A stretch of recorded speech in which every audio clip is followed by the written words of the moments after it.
Welcome back to Terra Gazette. So today we're going to recap the events leading up to and immediately following the recent conflict that broke out between Azerbaijan and Armenian separatists in Nagorno-Karabakh. It's an enclave of Armenia that declared independence from Azerbaijan after fighting a 4-year war. Following the Russian Revolution of 1917, Armenia and Azerbaijan became part of the USSR, which meant a certain level of peace, at least during the lifetime of the Soviet Union, up until its dissolution in 1991. The two constituent states then went their separate ways, both declaring their independence through separately held referendums. Armenia's Supreme Council adopted the Declaration of State Sovereignty of Armenia, proclaiming the Armenian Soviet Socialist Republic abolished and the establishment of the Republic of Armenia in August of 1990. In September of 1991, the nation held a referendum to proclaim independence from the Soviet Union. They were formally declared so on December 26, in the final days of the USSR. Azerbaijan had a similar course. In October of 1991, the Supreme Soviet of Azerbaijan, which would be comparable to legislative institutions in the West such as a National Assembly, they adopted a constitutional act on the Declaration of Independence of Azerbaijan, which was confirmed by referendum in December of 1991. But the two nations then had difficulty trying to redraw certain borders, largely based around ethnic lines.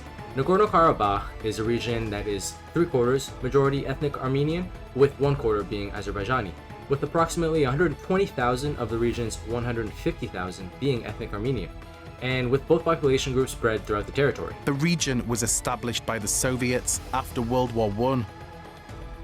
Predominantly populated by ethnic Armenians, it was nevertheless included within the Soviet Socialist Republic of Azerbaijan.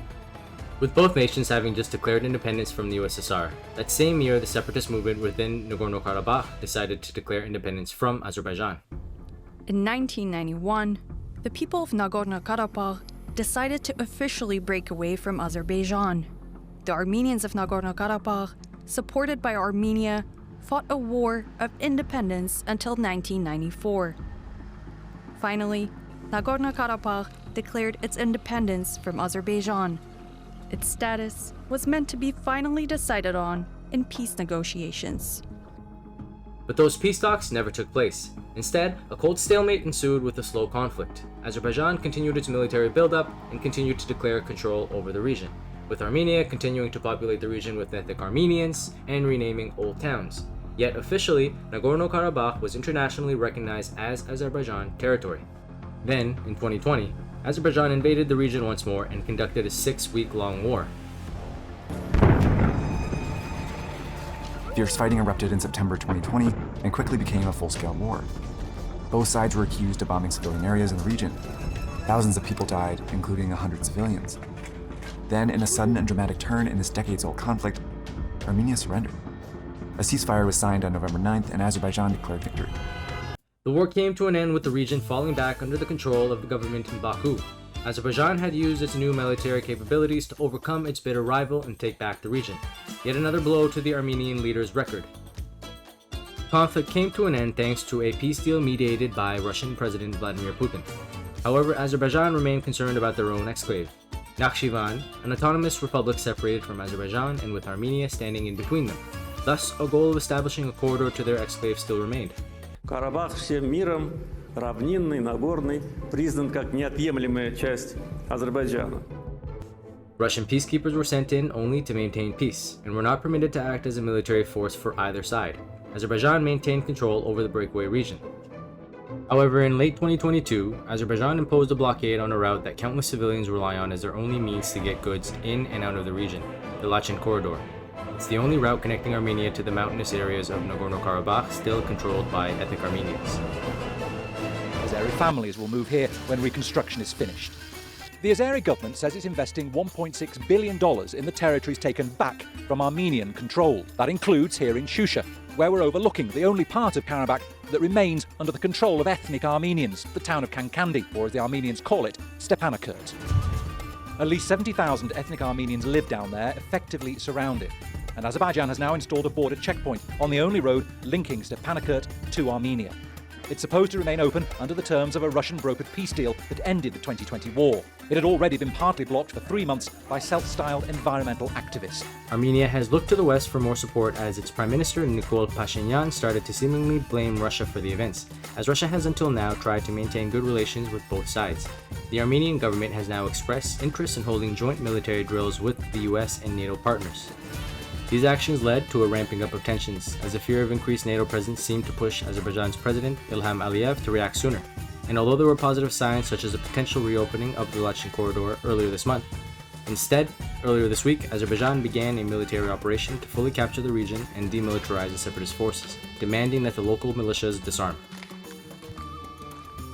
As a result of the start of the anti-terrorist measures, Azerbaijan has restored its sovereignty. The events that occurred yesterday and today at the same time will have a positive impact on the peace process between Armenia and Azerbaijan. I want to hope that our steps, the results of anti-terrorist measures, will eliminate the obstacles that were put forward, express, propose, call it what you want, from the Armenian side. And this will create a new reality, long-term peace. The Republic of Armenia is not involved in the military action. Azerbaijan has launched a ground military operation aimed at the ethnic cleansing of the Armenians of Nagorno-Karabakh. Protesters in Armenia were quick to take to the streets, angered by what they perceived to be a betrayal of the ethnic Armenian population in Nagorno-Karabakh. The Armenian Prime Minister had decided that he would not send any support to the separatist forces and instead agreed to participate in peace talks. Although Azerbaijan's offensive was over in 24 hours, Armenian officials dealt with the angered protesters for days, even having to clash with some.